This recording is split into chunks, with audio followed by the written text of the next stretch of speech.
Welcome to From the Stands, the Cool Pick Show. On today's episode, we are going to have NFL and CFL alumni Milt Stegall on the show, where Milt is going to share his experiences playing football, what the transition was like going from NFL to CFL and ultimately to the broadcast booth, talks about his toughest games and the decision behind coming back for one more season during the 2008 campaign for one more time on the field. Before we get Milt on the show, I would just like to give a shout out to our design team, Mad Creative and Matthew DeCastro, for their work that you see for the show with all of our logos. So without further ado, let's get Milt on and begin talking some football. All right, Milt Stegall, how are you, sir? I'm doing great. Just taking it day by day, trying to be as safe as we can. But no, everything is good. That's good, man. Yeah, it's definitely a challenging time at best. But now that we're into stage 3, hopefully things will sort of go back to some normalcy slowly but surely over the next little while as we head into the new year.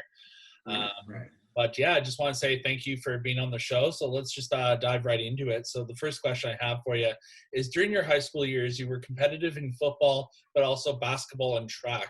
What was your main focus towards turning towards football? Well, it was the one I got a full scholarship in. It was the one that's going to pay for my education. But actually, track is my first love. I mean, that's what I still compete in to this day. Don't get me wrong, I enjoyed football. It allowed me to continue staying involved in sports in college and professional and even to this day. But track is my first love. I love it more than basketball, more than football. But football was the one I was invested in. It allowed me to get a free education, allowed me to have an occupation for years, and it still allows me to have an occupation that I enjoy to do. So that was the main reason. But like I said, if I could have ran track for a living, I would have definitely preferred that. Yeah, it's definitely a little hard when someone comes up to you with a scholarship and say, hey, come play with us for 4 years, you're good. It's like, yeah, okay, let's go that way. Yeah, no, exactly. Especially when your parents had already paid for 4 other kids to go to college and really didn't have much money left. So, no, it worked out well. Yeah, and that's definitely the challenging part. But you ended up, because of that scholarship, you ended up at Miami University for the 4 years where you then after your your university career playing with them, you ended up signing with the Cincinnati Bengals. What was it like for you to be able to make a name for yourself in that, like, the early years of your career and then wind up signing a pro contract? It was a dream come true, especially playing for my hometown team, being from Cincinnati. And early on in my college career, I had no inkling about being a professional athlete. I went to Miami of Ohio, and there's not too many professional football players coming out of Miami of Ohio, so they weren't really preaching that. But in my junior year, I had my receiver coach. He had one of his buddies at the time who was a tight end with the Chicago Bears, and he came to one of our spring practices, and he told me, you have the talent to be a professional athlete. So that kind of opened up my eyes a little bit. I started having scouts coming to my games. And then next thing you know, I'm playing for the Cincinnati Bengals. So it was something special. It's not all it's cracked up to be. It is a grind.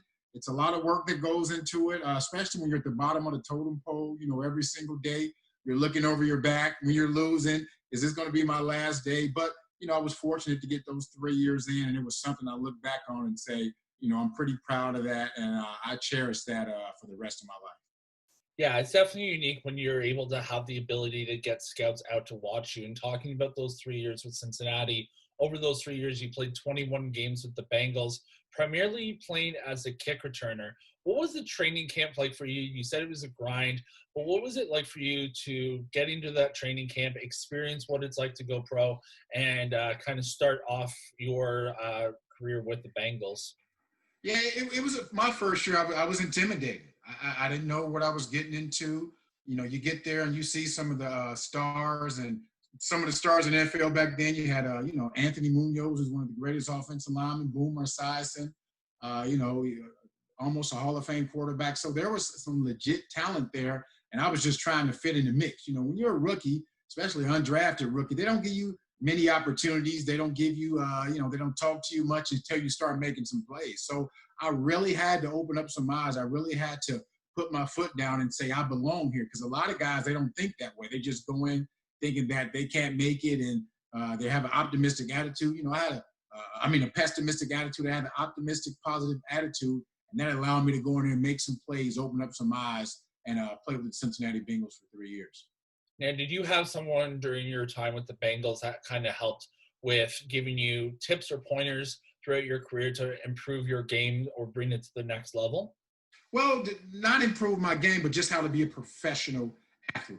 That's the main thing. Because when you get to that point, if you need someone to help you out, it may help you out a little bit, but if you're a pro, if you're at that level, you have an opportunity. There were two guys, Eric Ball and Barney Bussey. They kind of took me under their wings. Also, Tim McGee, older receiver when I got there. They took me under their wings and say, this is how you become a professional athlete. We don't need to train you how to be a receiver. We want to show you how to be a professional athlete, how to take care of your body, how to eat, how to approach the game when you're watching film, when you're lifting, all those things. So those were the things those three guys taught me that allowed me to be a professional athlete for 17 years. So that's what I tell the young guys too. I don't want to help you with your per se trade. I want to show you how to involve yourself into being a professional athlete. And if you can do that, you have a great opportunity to make a team and play for a certain amount of time.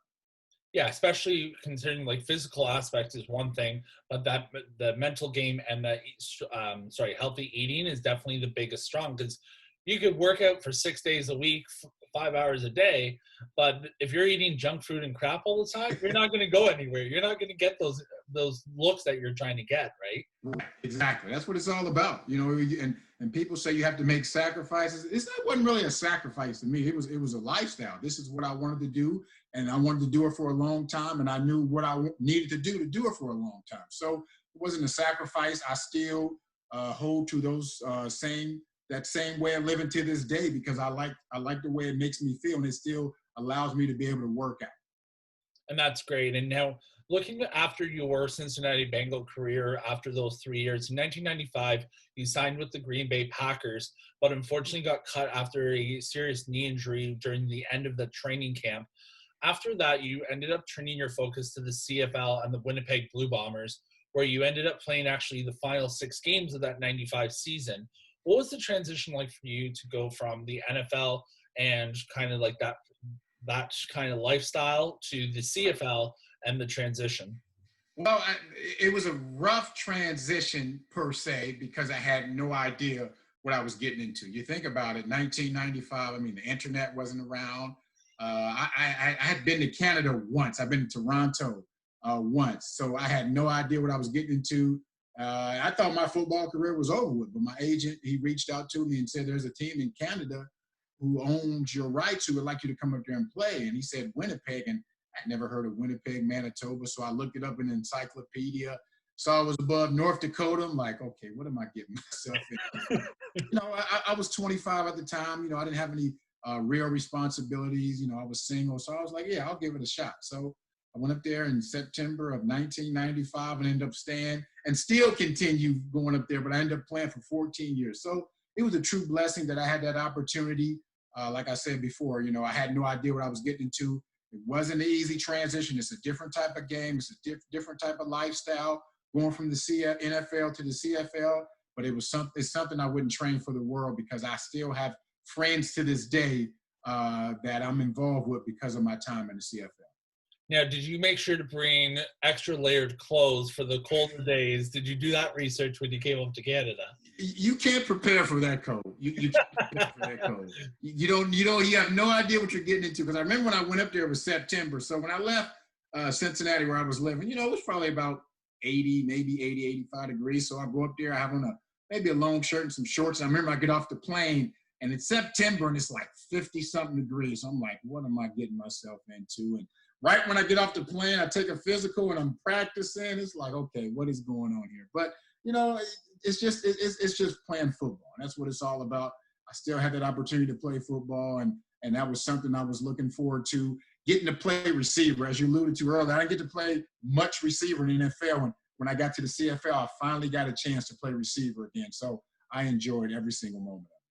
And that's fantastic, because you ended up spending your entire career in the CFL with the Blue Bombers. A lot of the times we wind up seeing guys being traded, signing with other teams, or whatever the other like alternatives are, whether it's early retirement, injuries, etc. What was the reasoning for you behind being able to stay with Winnipeg for your entire CFL career? Well, it was a combination of things. You know, I had built a relationship with the organization, the Winnipeg Blue Bombers, but I'd also built a relationship outside of the organization with businesses, with the community leaders in Winnipeg. So I saw myself doing something in this community outside of football when my career is over with, and I didn't want to set that aside to go maybe chase a championship or go chase an extra 50 or $30,000.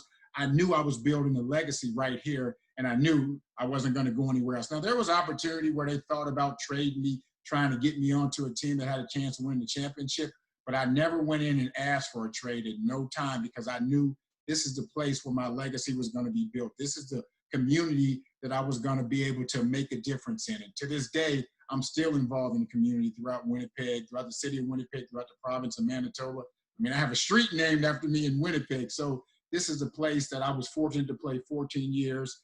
And I thank God every day that I did because I'm still benefiting from playing 14 years in the city of Winnipeg. And we're going to allude to that as well as a scholarship that's named after you in a short little bit as well. It's actually funny. I was watching some TSN highlights of the top 10 buzzer beater moments in sport. And obviously they have like the number one was Kawhi from last year with the Raptors, and they had like Nazem Kadri on there with the 0.1 second from last night kind of thing, and there was a top few, and I think it was like number 5 or number 6. Number 5, I think somebody's number 5, yeah. And I'm like, hey, Milt's catches right there. And so that was hilarious. It was just like, what are the chances that the day I interview you, I see these top 10s, right? That play was something else. It was 2006, and we were down 4 points, needing 100 yards, touchdown to win the game, and it was just crazy. And it was more so the defense they played that I was able to score. It wasn't like I ran a great route; it was a great throw of the defense they played. So that was a great play that I'll remember for a long time. And that's always great to have those memories that you can carry on after your career is done. But talking about those records and those memories, you actually had a number of records stamped into the record books, such as, I'm going to list off a few because these were so impressive. So most TDs in a career with 147, most TDs in one season with 23 back in 2002, and most catches most yards per catch in one season with 26.5 in 1997. And that's, again, just to name a few. How did it feel throughout your career to consistently be putting your names on these records?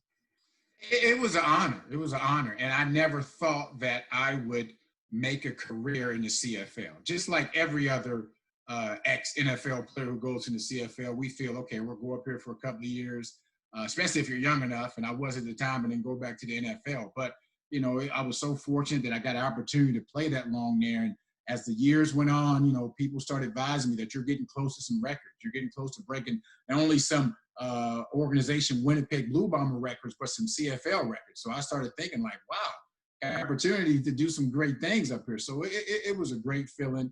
I played with some pretty good quarterbacks. I actually played with a bunch of quarterbacks. With the two main quarterbacks I played with, Kevin Glenn and Kahari Jones, they allowed me to do some great things, had some other great players, Hall of Fame players around me. So it was just a great feeling. And those are things that I remembered when I look back on my career. My 2 sons who they weren't old enough when I was playing to remember anything. So every now and then I have to pull up some YouTube videos and show them that I did play football. I was pretty good and show them my touchdown. So those things I look back on and I say, I cherish them. It took a lot of hard work, took a lot of people around me. Took a lot of sacrificing, but like I said, I wouldn't change anything, and I enjoyed every moment. Now, in 2007, you actually signed a 1-year deal with the Blue Bombers, and what you said at one point was going to be your last year, but then you ended up returning in 2008 for that final year. What was your decision to come back for that one, like kind of last hurrah, if you will, and play? Right. And most people thought I was coming back because the previous year in 2007, we lost the Grey Cup and I wanted to give it another shot. Of course, that was part of it, but part of it was my wife was like, if you want to go back and play another year, let's do it, because I have set in stone for the most part that was going to be it regardless of what happened, if we won it, if we lost it. But, she said, if you feel you can go back and play another year, let's do it. She was pregnant with our youngest son at the time. So my wife and my oldest son, Chase, who was 3, they all came up there to Winnipeg, which was the first year they all were up there the entire year. So we had a good time with that. But she was a big reason why the organization wanted me to come back. And, things didn't work out as well as we wanted them to as far as winning the championship. But it was another year I got to grow. Another year I got to form some great friendships with individuals outside of the Winnipeg organization. So, like I said, it allowed me to flourish as an individual, allowed my family to come up there. My youngest son was born in Winnipeg, so that's something we always cherish. So every single moment I had up there, including that last year, were all special moments. Plus, it's also a unique experience when you're on that field and you kind of just have that itch where, like you alluded to, where it's like, okay, we could win another championship. Let's go one more year and run at it. But just, again, having that time in the locker room with the guys, being able to get on the field, and those memories, again, do it while you can, because you never know how much longer you can really play, right? Very true. And you bring up something, and you ask any professional athlete what they miss about their sport. It's not actual the sport. It's the camaraderie you have with the guys in the locker room. You run out in that field, and you see people with your jersey on screaming your name. That's a drug like no other right there. And those are the things we miss. So I tried to soak it all in my 14 years because I knew one day it was going to be over. Didn't know when, but the fact that I got to play 14 years and take all that in is truly a blessing. Now, in February of 2009, you announced your retirement from the game. However, as a lot of pro football players do, they don't really step away from the game as much. They may step away off the field, but step into the game from another perspective. So you ended up joining later that year in June of 2009. You joined with TSN in the broadcast booth covering games and have been doing so ever since. You talked about the transition from the NFL to the CFL, but what was the transition like for you to go from playing in the CFL and retiring from the game of football to then being able to cover games in the booth? I think that might have been even tougher. People, and I thought this also, they think an individual just gets up there and starts talking about football, but there's so much that goes into the production of it even before you get on that set. So I didn't understand that. It was a tough transition. The first 2 years, they were tough. I mean, I was more nervous about getting on air than I was before a football game. Luckily, I had a good friend of mine who was also working there at the time. He doesn't work anymore, a guy named Chris Schultz. He helped me out a lot. He made the transition a lot easier. A couple of producers, Jamie Rydell, who's still there, another guy, Tony Darty, who's not there anymore. They also helped me out a lot because it's not easy. And there's no preseason. There's no getting your feet wet. They throw you in the mix right away. And either you're going to sink or you're going to swim. And if you can't swim, they're going to find someone new. So I was fortunate enough where I had some good people around me. I took the same approach as I did when I played sports or anything else. I gave it my all. I sacrificed. I studied. I did all my research. So I was able to continue doing it. And they really don't give you much feedback. Their feedback is, if we don't bring you back, that means you haven't done well. So they continue bringing me back. So that means I'm doing okay. And it's a great job. I mean, I pinch myself every day thinking that I get paid to watch and talk about football. I mean, there's more that go into it, but at the end of the day, that's what we're doing. So it's something I'm thankful for every day because it allows me to stay around the game without actually playing the game. And there are thousands of guys who would love to have it. That's why I'm making sure that I'm on top of my game because I want to continue doing it for as long as I can. And that's fantastic. And you do great work. I've seen a couple of your calls on games in the past, like when Toronto's played Winnipeg or things like that, and some other broadcasts. And yeah, it's been great. And again, when you have that passion, you love that, or you have that love for the sport or love for that thing that you're doing, whatever it is, it truly shows and comes out. And as long as that resonates with the fans, then you must be doing something right. Exactly. I'm having a great time too. You shouldn't have this much fun working. That's what I say, and getting paid for it. But I'm having a great time every single day. Now, looking back at your career with the NFL and CFL, is there a game that stands out in your mind as the most memorable one? Well, there's two for me. There's one in the NFL. There's the first preseason game, and it was the game where I really opened up eyes. You know, I'd made some plays during training camp, but the real eyes have to be opened up when the real bullets are flying. That's the game. And the opening kickoff of my first preseason game, I returned the kickoff for a touchdown. It was like 96 yards. And after that, the coaches started talking to me, started putting me in on offense, started implementing me on plays, and that opened up the door for me to have a long career. So I remember that play forever. And also the one we just talked about before, the last second play in Edmonton for the 100-yard touchdown. That was my greatest play. And don't get me wrong, I'm a humble guy, but I think maybe the greatest play in football history. So, but no, those two plays right there, those are my two most memorable plays as a professional athlete, because the one allowed me to open up the door to have a professional career, and that other one is just a great play and where people didn't think we had a chance to win the game. So those two plays really stand out. And I have to say, if anyone could go yard to yard or end to end, running the ball and running through a full team of guys, you're doing something pretty well. I was running scared. I didn't want to get hit, so that's why I was just do what they do in the longest yard. Just toss the football around, do a couple spins around guys. You're good. Well, I was too old by then. I had to go straight line. I didn't have all that time. I wasn't as fast as I used to be. I was 36 at the time, and I got 20-year-olds chasing me, so I had to get there as fast as I could. Now, talking about inductions and a little bit of off the field, in 2012, you were inducted into the Canadian Football Hall of Fame, and in 2016, the Winnipeg Blue Bombers Ring of Honor. How does it feel for you to be able to see all of your work, all your accomplishments, and hard work and dedication pay off in those Hall of Fame inductions? It was truly special. It was truly special. You think about the Canadian Football Hall of Fame, and I'm not for sure the exact number, but there's less than 400 guys. And you think about how long the Canadian Football League has been around, almost 100 years. And in fact, I'm one of those 400. And in fact, I'm only, I think, one of maybe 20 or 30 who were first ballot. So to put my name, to put my stamp on that, it was truly special. And it made it even more special that my kids were now old enough, especially my oldest son, old enough to experience that with me and memory that is truly special. And in 2016, getting inducted to the Wall of Fame with the Winnipeg Blue Bombers, that was also special. They flew me and my family up there. I was actually working the game that night, so they flew my family up. We had a great evening. My sons, they started realizing that, hold on, Daddy did actually do something in football. He actually did play football. So those memories will last forever. We have pictures, we have video, we have newspaper clippings. So those are things that we can cherish and talk about as a family for a long time. And not only did Dad play football, he did it pretty well too. Did pretty well. I did okay.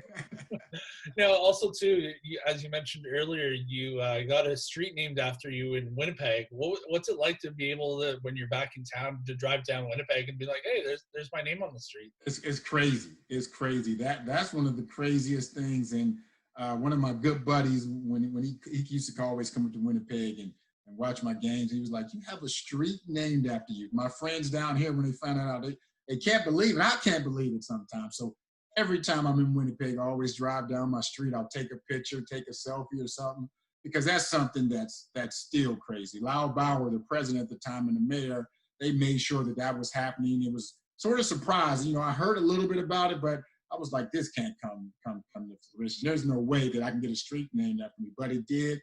It's right next to the old stadium. People always calling me up. I'm on Milt Stegall Drive. I put it into my Waze app so I can see how to get there from Atlanta. It's something truly special, and it just lets me know that I actually did make a difference in this city. And it's more so what I did off the field than what I did on the field. Being involved in the community, giving back my time and my efforts. I think that was the main reason why I got that street named after me. So that means a lot to me. Well, I'll tell you one thing. I've only been to Winnipeg once, but next time I go there, I'll make sure to make a stop off, get a little selfie, and send it off to you. There you go. That'll be one of your prized possessions, I'm sure. Yeah, exactly. Now, also talking about the work that you've done off the field, again, in the community that you mentioned, you've done a lot for the community and the province of Manitoba, and that gave so much to you in the game and helped you succeed in Winnipeg. In recognition of that, you have a scholarship named after you called the MFS Stegall Scholarship. What does that mean for you, having a scholarship named after you, to help young athletes in their journey to sport?